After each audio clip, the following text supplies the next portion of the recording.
How's it going, everybody? So yesterday I did an interview with Mr. Tim Karr about the Cassandra Fairbanks I'm a Roller lawsuit. But as you're watching this video, I am probably just arriving in Portland for the upcoming free speech event. So I'm going to take this opportunity to follow up with Tim Karr of Free Press about net neutrality, which is it's a huge issue right now. There's been a lot of really weird things in the news lately, but let's start by, could you give us a general explanation of what net neutrality is? Sure. I mean, you know, net neutrality is a term a lot of people, their eyes might gloss over when they hear something about net neutrality and telecom policy, because that, you know, really that's what it is. But essentially, it's an idea that we all understand. Anybody who goes online understands the experience of actually being able to choose what websites, what services, whom you connect with, where you go online. The internet was designed in a way that put the power over the media in the hands of the internet user, so that we can go anywhere. And that experience is called net neutrality. It says that there's no gatekeepers to your online experience. If somebody's going to block your access to websites, to limit your ability to use certain services, and in most cases, the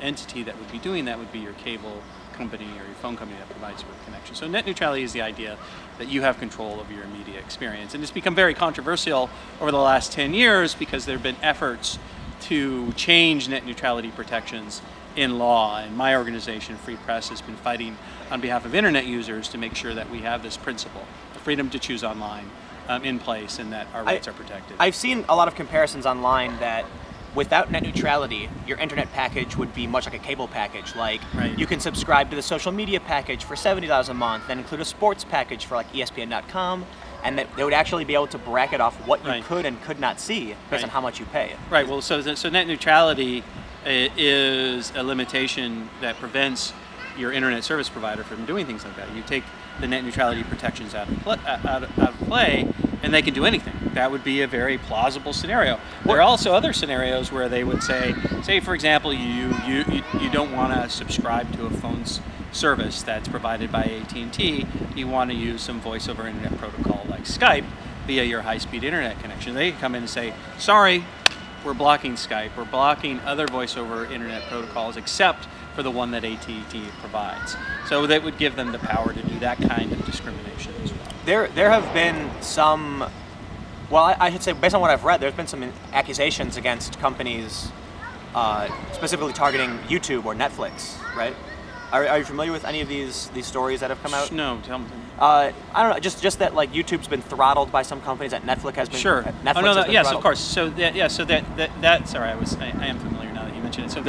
So that wasn't clear. In 2014 and 2015, there was a lot of congestion. People who were using Netflix or using any other data-rich program were experiencing problems through their high-speed internet connection, and that's because the relationship that your ISP has with certain interconnection points on the internet is one where they negotiate how those connections are going to work, and your ISP decided that they weren't going to allow interconnection points that were carrying channels like Netflix to run smoothly.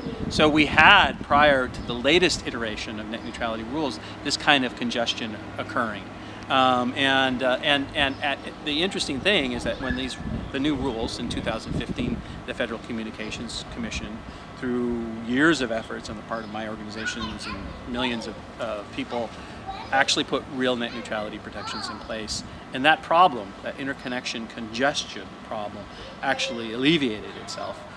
Given that there was a legal protection, legal framework in place. So these rules are actually helping things already, and we found that since 2015, ISPs, even though they claim that net neutrality was very harmful to them, are continuing to invest in building new networks and upgrading their technology.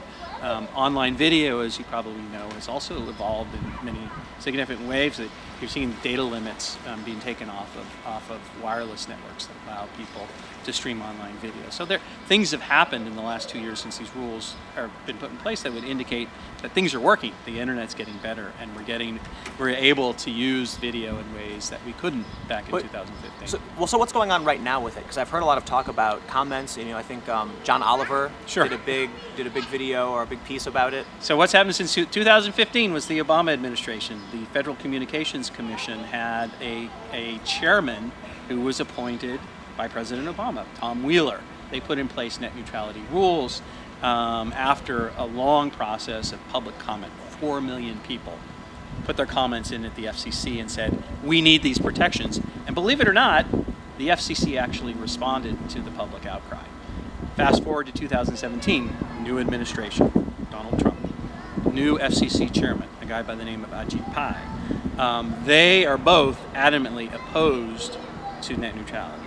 And they have set in place, and they did just earlier this month, in May last month, they put in place a proceeding at the FCC to roll back all of those protections. So we're now, it's like we're in deja vu again. We're now fighting the same battle. We're getting people to comment to the FCC, getting public pressure on these individuals just to show them that net neutrality rules are working. The public likes net neutrality. There are polls that show that every time there's an organization that organizes the public on this issue, we never have as much of a response on issues as we do on net neutrality. People are very passionate about this. I think an important factor that we've heard, there's a lot of talk back in during the Obama administration about net neutrality, that activist websites and services, but also alternative news websites would be one of the prime targets.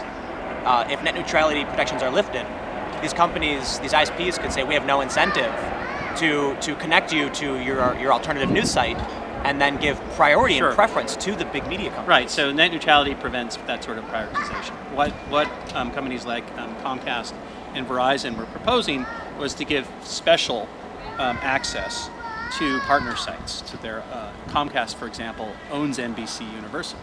It's not just a cable and internet provider, it is actually in the business of creating content. So they have this natural incentive to prioritize their own content. And without the net neutrality rules, they would be able to prioritize MSNBC. They would be able to prioritize NBC News, Universal Studios. They could prioritize all of that content. And of course, who loses out in that equation? Because it is a zero-sum game. If your internet connection is giving special access to certain data-rich properties, those who are not a part of those massive conglomerates and not partners with those massive conglomerates, smaller independent news sites, sites that use the internet to organize around political issues, get shunted to a slow lane. So that's why it's very important, if you're an independent producer of news and information, to have net neutrality protections in place, something you're quite aware of. Well, that was the biggest concern to me, is that without net neutrality, there's a risk. I mean, I'm on YouTube.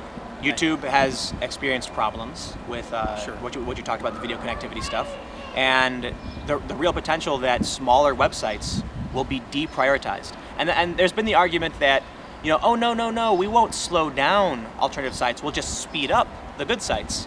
But in my opinion, there's a fine line, right?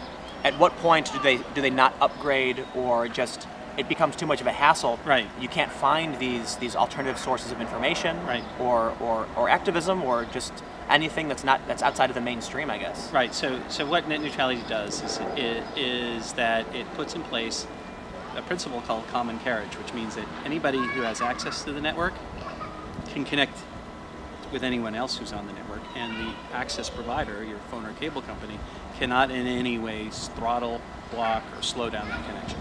It basically creates this level playing field where all entrants can compete on equal terms. So if you are a startup company that wants to take on Google, for example, and something that it does, you actually have access to everybody else who's on the network. They can't block your access. If you're a startup news and information service, and you want to put your message out there and make sure that anybody else who's online can see it, can stream it without that kind of throttling or blocking, you can compete on a level playing field with CNN, with NBC, with Fox News, because everybody who's on that network can access your news and information just as easily as they can access everything else. Net neutrality puts that level playing field in place, and it protects it in a way that allows those independent voices to be heard. What do you think the worst thing would be, right? Let's say that net neutrality is just gone. What's like the worst future we're looking at if that's the case? Well, you're looking at a situation where we basically hand control of the internet to a very small handful of internet service providers that control access in the United States. And those are companies like AT&T, Comcast, Verizon, and New Charter. Charter is a now consolidated entity. And they have financial interests, obviously, in getting as much profit out of their network as possible, which means that the worst case scenario would be what I described. They prioritize web access to their properties, of allies who pay them money, and they deprioritize everything else. So the internet, which is, a lot of people have legitimate concerns about the internet, but essentially it is this open network where everybody can go on, they can put their 2 cents in and see what happens. You could take a video of a squirrel surfing and have tens of millions of views on YouTube for whatever reason. And so that all of that could go away, that open network could go away, and you'll have something that looks more like traditional media, where a gatekeeper decides what is valuable and what isn't. I heard that there was recently a bunch of fake comments. Did you hear about this? Yes. There was astroturfing? Well. That's right. What happened with that? So, the last time the FCC put together a proceeding around net neutrality, there was a flood of comments, and more than 90% of those comments were in favor of net neutrality rules. So there's a flood. There's genuine public sentiment out there. Now, fast forward to 2017 again, the FCC has started this proceeding. Those people who are interested in killing net neutrality, which is largely phone and cable companies, have been actively trying to disrupt the new public commenting process. And what they have done, apparently, is they created a bot which automatically slots, stuffs the ballot, basically, drops comments into the FCC, and they put in 440,000 comments. We've gone and we've looked at those comments, and we look at the names of people who apparently signed on them. We contacted those people, and they say, I've had nothing to do with that. I did not put those comments in there. These are fake comments. So you have... Using real people's names. Using real people's names. These lists apparently were through data breaches, where they gained access to large lists of people. They took that database, which is name, email, address, and they wedded it to a bot that files information into the FCC docket, and they just put them in there without the person signing off, which I've looked at the law, and there's every indication that that's actually a crime punishable by up to 5 years in prison. So when this came to light, people were like, well, okay, who did this? We have these 440,000 comments. It's identical language. They're all saying the exact same thing. People are saying that they didn't make these comments. Who did this? And nobody has come forward. They're hiding their tracks. And so we have a situation where there are these fake comments. At least we've identified that. We called it out, but the larger problem is that what they're trying to do is undermine the democratic process, right? This is a docket where people are to come in and comment, and they're trying to game that in a way that creates mistrust. In this process of coming forward, of people speaking out, of having a public forum. So it's a really interesting story. We still haven't gotten to the bottom of it. We don't know who's doing this. We really don't know. That may come to light. I mean, like you're saying, most people I know are for net neutrality, so you have to wonder who would do this. Well, there are financial interests in defeating net neutrality because it does give power to these very large entities. So whenever there's a financial interest in something, there are ways in Washington to manipulate the process. And that has manifested itself of late in this FCC docket and these fake comments. So you're with Free Press. Right. Is there anything, you guys do more than just neutrality. I know we spoke the other day. Is there anything that you want to plug or mention that people should know about the work you do? Sure. Free Press works on digital rights issues. We work on net freedom issues internationally and in the United States. We also work on press freedom issues. So a lot of the attacks on journalism that we've seen over the last couple of years, we're very concerned about that, and we're trying to make sure that the rights of journalists are upheld, that the function of the Fourth Estate, which is supposedly to act as a check against power, is respected, that we don't lose that function. So we're working on net neutrality, big issue, 2017, taking up a lot of our time, but we're also trying to put in place functions that will allow and support good journalism, both on the local and the federal level. Recently, we've been working in New Jersey to bring a $100 million fund into New Jersey to support local journalism. New Jersey has a problem with journalism. We're in New Jersey right now, by the way. It has a problem with journalism because they're in the north you have New York City, in the south you have Philadelphia, and all of the news outlets tend to focus on those two cities, but they don't focus on New Jersey. And there's a problem called a news desert, where there's a lack of news and information about New Jersey. So Free Press is involved with creating this $100 million fund that will support local journalism in New Jersey. And we just earlier this week introduced legislation in the New Jersey State Assembly that would make that fund a reality.